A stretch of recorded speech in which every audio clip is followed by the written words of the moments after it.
Hello, Nigerians. The title of this message is The Crimes That Mr. Peter Obi Committed and Why He Must Not Be Allowed to Become the President of Nigeria. I beg you to please listen carefully. In this video, I'll be talking about some of the things that many people do not know about Mr. Peter Gregory Obi, the former governor of Anambra State. I am about to uncover some of the crimes that he committed that so many people do not know about. Now, before you rush to judgment, I beg you, listen carefully, because what I'm about to reveal may shock you and it may even offend some of you. These crimes are not ordinary crimes. No, these crimes are far more dangerous. These crimes are the very reason why Mr. Peter Obi should not be allowed to be president of Nigeria. So sit back, pay close attention, and do your own research afterwards. Now, let me present to you the charge sheet of Mr. Peter Gregory Obi, the crimes that make him too dangerous to be the president of Nigeria. Please listen carefully. One crime that he committed when he was the governor of Anambra State was that instead of borrowing like every other governor in Nigeria and leaving piles of debt for the next administration to pay, the man did the unthinkable. He saved money. Can you imagine that? Peter Obi saved about 75 billion naira and about $150 million. That's in foreign currency. To make it worse, throughout his tenure, not a single kobo was borrowed. Yes, Peter Obi did not borrow a single kobo throughout his 8 years tenure as governor of Anambra State. Abomination, isn't it? Well, by not borrowing, but rather insisting on saving money for future generations, Peter Obi committed a crime against the tradition of Nigerian politicians. Yes, because a politician that does not borrow is like masquerade that refuses to dance. Yes, a total disgrace to the profession. And that is the crime that Peter Obi committed. You see, by saving instead of squandering, he raised the bar too high. He created a new standard where people now ask, why can't other governors save money too? Why can't they leave something behind instead of debts? Do you now see the problem he has caused? If this man is allowed to become president, what do you think will happen? He will balance Nigeria's books. He will cut off access to free money. He will block the leakages that stop free flow of free money. And that's the crime of spoiling politicians' hustle. And for this, he must not be allowed to be president, because if he becomes president, politics will die. And that, my people, is the greatest crime of all. Well, Nigerians, the second crime that Mr. Peter Obi committed was also during his time as governor of Anambra State. Then, Peter Obi refused to build a presidential lodge in Anambra State. That kind of project is supposed to be a gold mine. Contracts here, approvals there, commissions everywhere. But Obi said no. He said it was unnecessary and a waste of public funds. When he was reminded that the president of Nigeria, the commander-in-chief himself, was due for a visit and needed the lodge to stay, Peter Obi said, well, the president can come and go the same day. And when the president later insisted that he would spend a couple of days, Peter Obi offered the president his own lodge. And what did he do next? He told his wife to pack her bag and they moved into a nearby hotel until the president was done. Abomination, isn't it? In Nigeria, when billions are already budgeted, the money must be spent, whether the project is useful or not. That is how the game is played. But Peter Obi broke the rules. He denied contractors the job and politicians the 10% cuts. Nigerians, can you now see his crime? He made it clear that leadership is about sacrifice, not self-indulgence. He showed Nigerians that there is an alternative way to govern, one that doesn't revolve around waste, flamboyance, and looting. Now imagine what will happen if he becomes the president of Nigeria. He will cancel unnecessary projects, he will block budget padding, and more.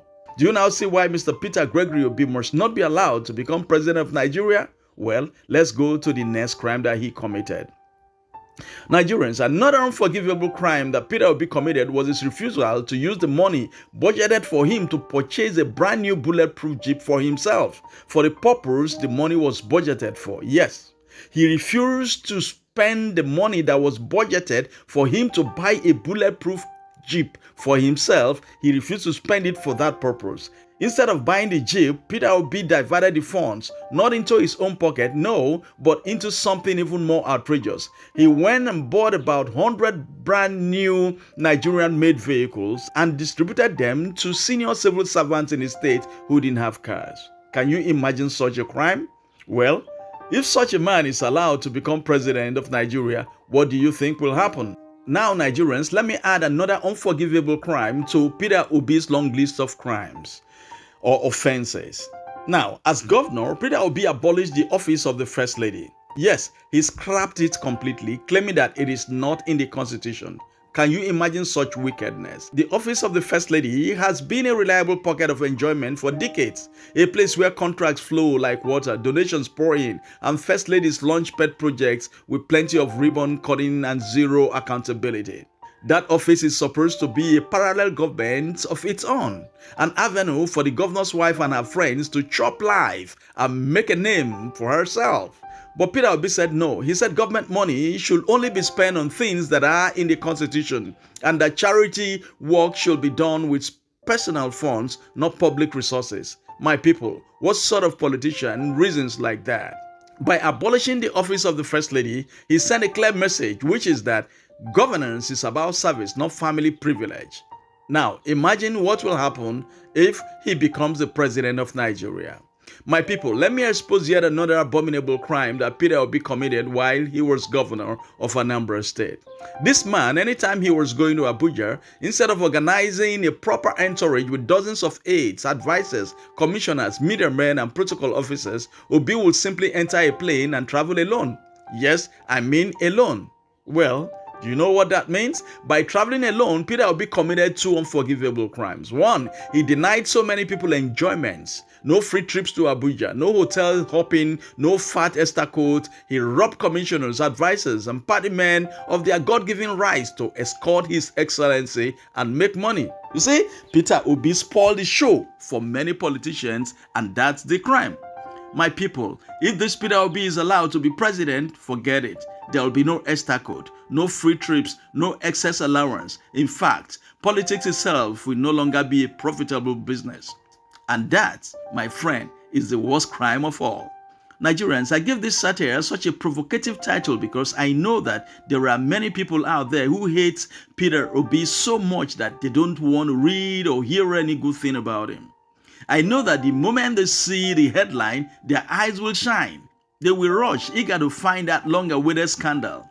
That one damning evidence to nail him.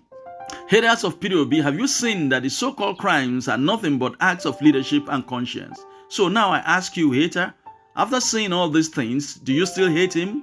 If you do, then let us be honest. The problem is not Peter Obi, the problem is you.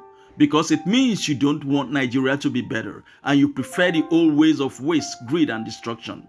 But for those of you who love Peter Obi, who love integrity, who love accountability, and who believe that Nigeria deserves better, I have a duty to speak to you about. Share this video, share it far and wide. Because the truth is this, most people who condemn Peter Obi do so out of ignorance and hearsay. They repeat lies they heard in beer parlors, WhatsApp broadcasts, or from politicians who feel threatened by him. They have never bothered to check the facts, and that is why it is the duty of every Nigerian who loves truth and good governance to enlighten others. Don't just nod and smile in agreement. Carry this message. Spread it. Let those who are misled be corrected. Let those who are in doubt be educated. And let those who still hate him in spite of the fact be exposed for what they really are, enemies of progress. So my brothers and sisters, if you want a better Nigeria, don't just keep this message to yourself. Be part of the light. Share this video. Share this truth. Share this hope. Because one day when Nigeria finally rises, history will remember that it was not just Peter Obi who stood for good governance. It was also you who refused to keep quiet. May God bless Nigeria, our country. My name is Don Riches.